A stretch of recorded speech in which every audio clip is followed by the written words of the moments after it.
there guys, and welcome back to Dino Reviews. Let's talk random acts of violence.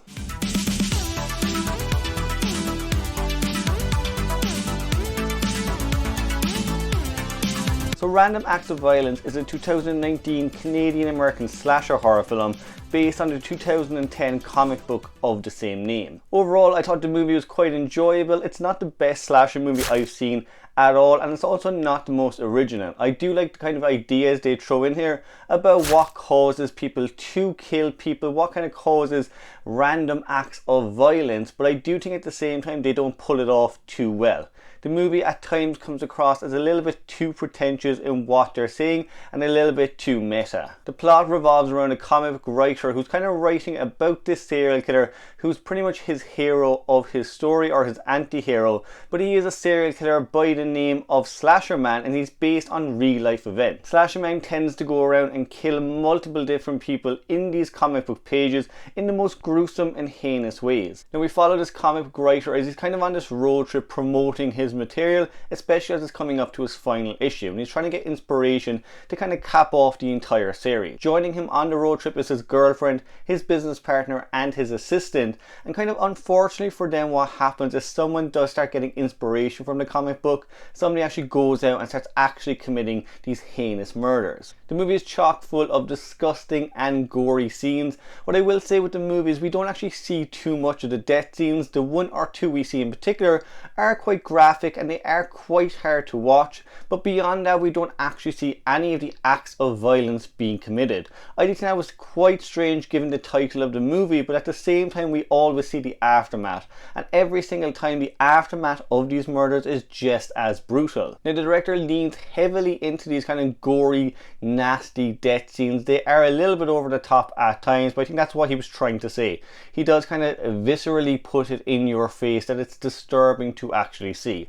At the same time though, for me it kind of comes across as any other slasher movie. You kind of have more fun with it because it is so over the top. I do think he kind of missed his message slightly because of how nasty he actually made it. Only one part of this movie was actually scary for me, and that's one of the death scenes where someone kind of gets stabbed to death about 90 to 100 times, and it just reminded me of a real life serial killer. And that's kind of what always differentiated horror movies and actual murders for me. In a horror movie, you get a quick slash or a stab and the victim goes down. In an actual murder, it's a lot different. It's a lot more nasty, it's a lot more gnarly, and I do think he was maybe trying to say that at times, but then when you get to the third act of this movie, it does just kind of turn into your typical slasher fare.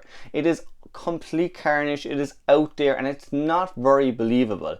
It's kind of like the director didn't know what he was doing in the last act of the movie and just kind of turned everything on its head. The practical effects though, they do hold up. As I said, they are very nasty death scenes and they are fun to watch. I don't know if I completely maybe missed the message of this film, but the movie didn't actually disturb me. I've seen many other horror movies over the last 20 to 30 years, but came across much clearer. Movies like The Rise of Leslie Vernon, movies like Scream, and even Cabin in the Woods all have a very similar message about audiences and how we consume horror. But this movie, it does try to do the same thing, but it does just at times come across like it thinks it knows more than the audience, and at the end of the day, it really doesn't. The casting of the movie also is a big plus for me. We've Jesse Williams and we've Jordana Brewster. Both of these do carry the movie quite a bit. I will say if there was kind of less known stars in the film, it may not have held my attention quite as much. I do think they do a great job carrying the overall film.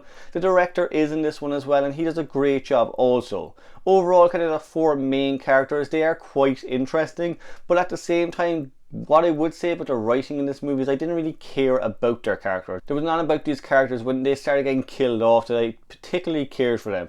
And again, given the name Random Acts of Violence and the message this movie is trying to say, I do wish they spent a little bit more time developing these characters, so when actual acts of violence happen to them, I would care about their fate. Visually as well, I did really enjoy how the movie looked. There is kind of a Christmas theme to the film, and when you actually watch it, there's quite a lot of different things they throw in there, such as green lighting at different scenes and red lighting. It does kind of come together in the last act of the film. I do kind of wish they played with the Christmas theme a little bit more so you could make that connection, but you do see it once you get to the end of the movie. The killer as well, he was known as slasher man. He's kind of based on a real life killer in the movie series itself, the I-90 killer.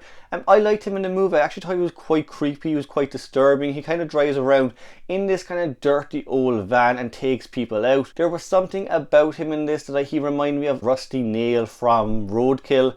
He's that kind of killer. He's just kind of traveling around looking for people. He's a silent killer throughout most of the movie, and then you do get to know more of his character in that last act. But overall, I enjoyed him. Was he an amazing new serial killer for this decade? No, he wasn't that interesting to me. He was kind of a by the numbers killer, but at the same time he was fun just to see in this little movie. The movie tends to go back and forth as well with its statements about violence on screen actually contributing to real life murders. So we have our comic book writer in this who's obsessed with this kind of serial killer and drawing these actual murders, and then we have his girlfriend who focuses more on the victims who generally don't get more of a platform. I like that kind of back and forth. I thought it was quite interesting. It definitely did make me question a couple of things that I like with horror movies, but again, what I didn't like about it is it didn't bring the message fully realized. It kind of felt like the director didn't know which way he wanted to go. He couldn't make a bold statement of what he actually believed in, and you do find that throughout the movie. They go back and forth. They do leave a lot of it up to the audience to kind of find out themselves and come to their own conclusions. But I do wish the director just kind of made his own statement on this one. He doesn't throughout the entire movie. It does tend to go back and forth, and he doesn't really know what he's trying to say. Overall though, I did enjoy this movie. It's a fun slasher movie to watch.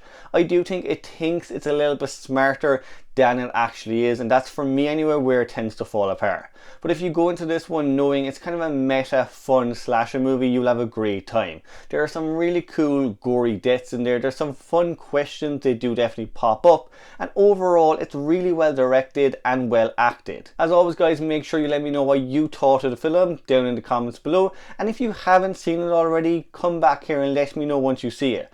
I am curious to see what people think of this movie and if it is actually smarter than it thinks it is. As well as that guys, what do you want going forward with slasher movies? Do you want this to be the direction slasher movies go in, or do you want slashers to even return? Remember as well, you can follow me on social media. Give the video a big thumbs up if you like the content and subscribe to the channel, and I will see you in the next one.